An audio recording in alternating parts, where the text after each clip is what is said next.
I really never thought that this wasn't going to be worth it.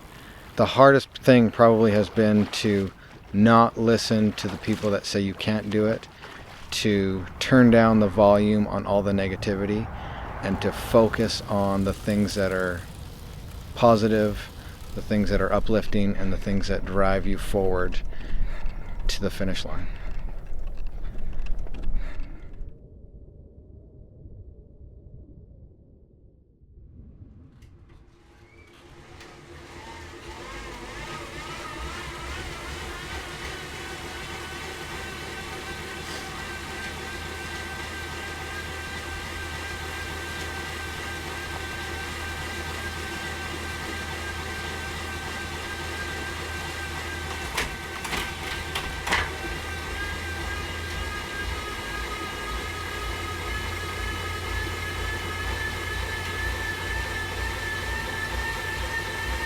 My name is James Lawrence. I'm a husband, a father, and a triathlete. In 2012, I broke the world record for the most iron distance triathlons done in 1 year. That number is 30.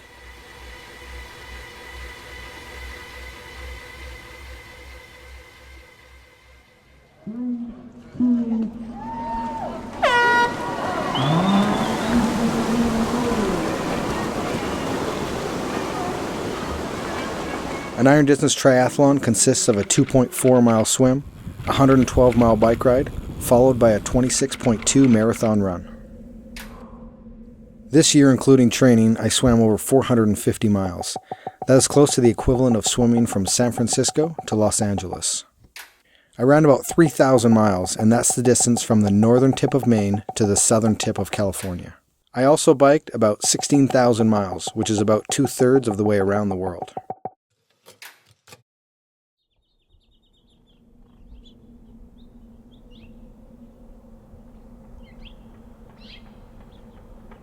I did this project in 2012 for myself, my kids, and my wife. We had a lot of people out there tell us that we couldn't do it, and this was actually a great opportunity to prove to them that we could.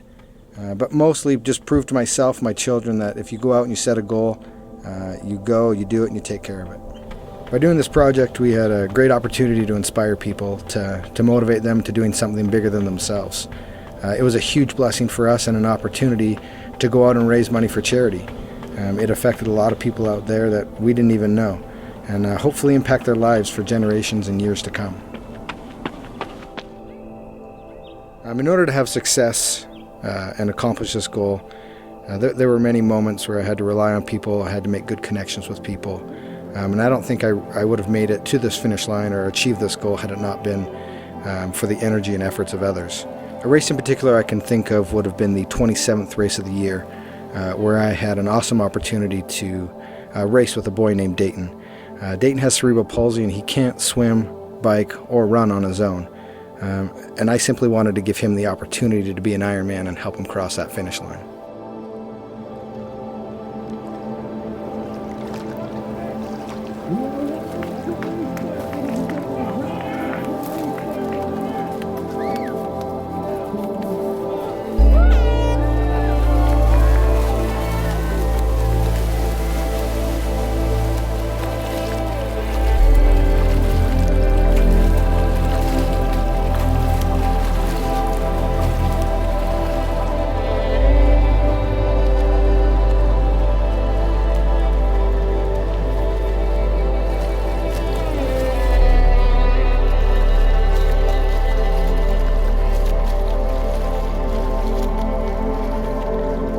This is one of the coolest things I've ever done, man. I'm having a blast.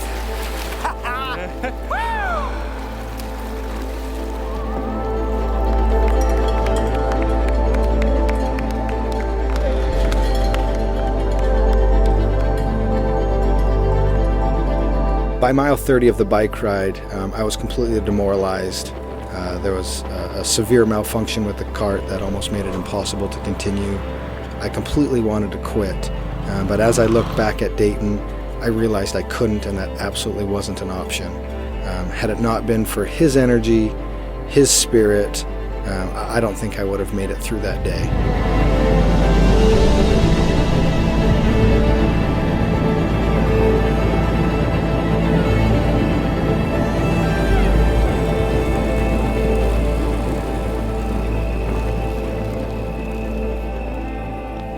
get off this bike. Does that feel good? We got about 4 miles to go. I can taste the marathon.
Bringing Dayton home.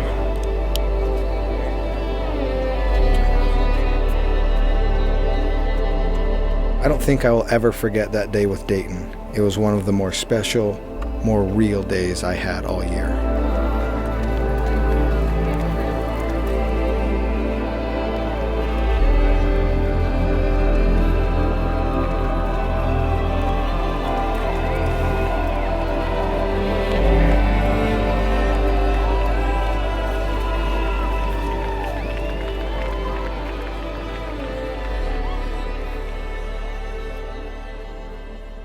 That was easily one of the hardest things I've ever done, and at the exact same time one of the coolest things I've ever done.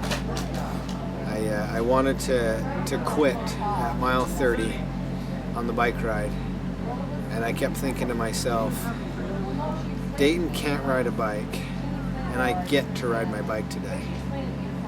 And I kept saying to myself, I get to ride my bike, I get to ride my bike. And then we got to the run, and I kept saying, Dayton can't run, and I get to run today. And it was really Dayton that got me through that whole thing. I was done. I was completely exhausted, and I just couldn't quit. And so it was one of the coolest experiences I've had this year. So thank you, Dayton.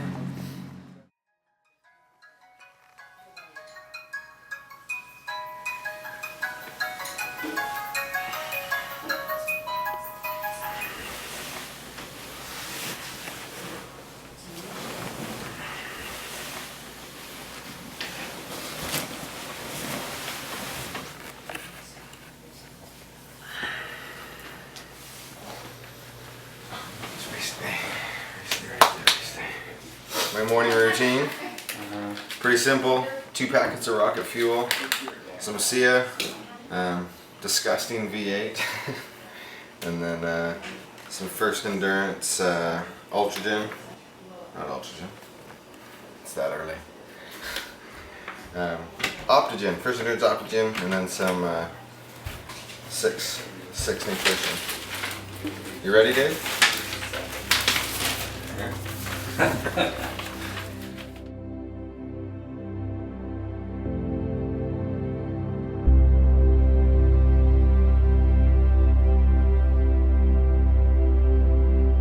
Probably 2 of the hardest components that I had to deal with all year was logistics and finances.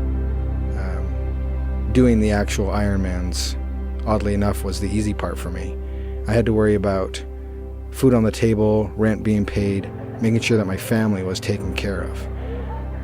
Once I got to the start line of the race, I was in my zone. That was my element. I knew at that point all I had to do was swim, bike, and run, and I knew I could do that.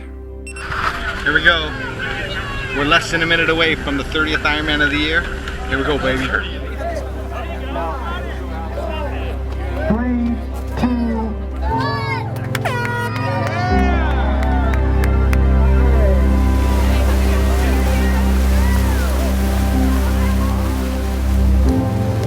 When I'm swimming, I just it feels like I'm flying, because it's the water's dark and there's little white bubbles.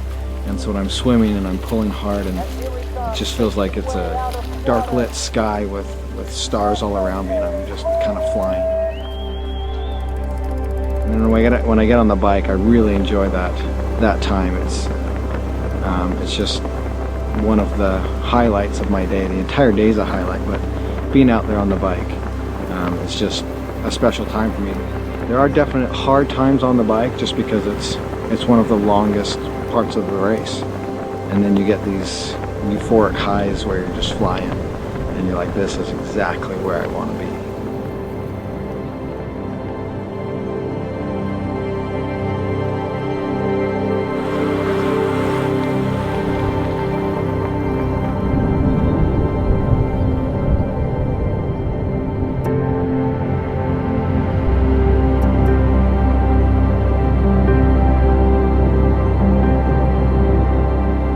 Time to do the last 26.2 miles of the year.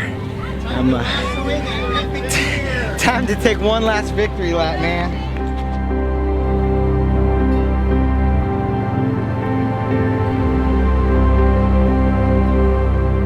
And then once you start running, it's just a marathon, right?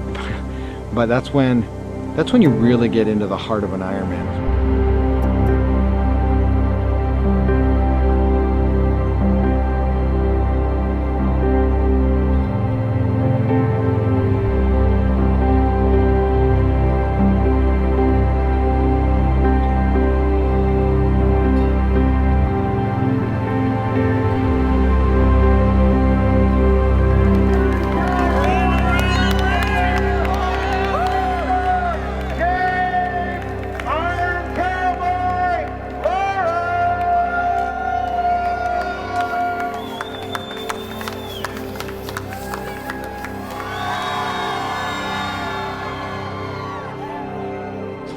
People keep asking me when are you excited it's the last of the race? Are you excited it's almost over? And I'm like, well, I'm not really feeling anything yet. And as soon as I saw him cross the finish line, it was okay to let my guard down. I just can't believe we did it. I can't believe we did it, all that sacrifice, everything. It's done, we did it. I am so pumped to have set such a big goal and to finish it, to have my friends, my family here with me. It couldn't have been a better day. I couldn't feel better than I do right now. Just thanks everybody for all the support. This was an incredible year. I am so happy.